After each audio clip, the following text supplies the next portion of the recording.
গরম হয়ে গেছে, আমি তেলের মধ্যে দেব গোটা গরম মশলা, জিরে আর একটু তেজপাতা ফোড়ন।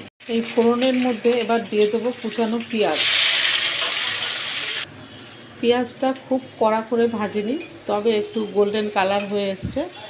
এবার আমি চিকেনের মধ্যে দই মাখিয়ে রেখেছি, দই মাখানো চিকেনটা পেঁয়াজের মধ্যে দিয়ে দেবো।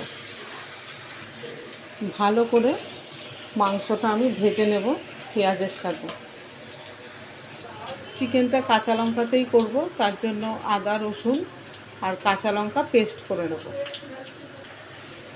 চিকেনটা 5 মিনিট মতো আমি পেঁয়াজের সাথে কষিয়ে নিয়েছি। এবার আমি এর মধ্যে দিয়ে দেব আদা রসুন আর কাঁচা লঙ্কার পেস্ট, সঙ্গে হলুদও দিয়ে দেব। এবার চিকেনের মধ্যে আমি দিয়ে দেবো, চিকেনটা কষানো হয়ে এসছে। এবার আমি নুন দেব, কেন কি আমি চিকেন আগেই নুন দিই না, তাহলে ভেঙে যাওয়ার সম্ভাবনা থাকে, যেই কারণে নুনটা আমি কষানোর শেষেই দিই।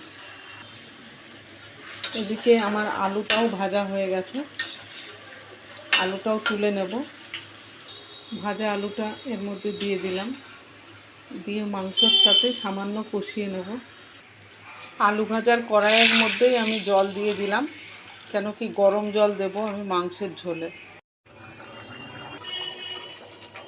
মাংসটা আমার একদম হয়ে গেছে, এবার একটু মিট মশলা দিয়ে নামিয়ে নেব।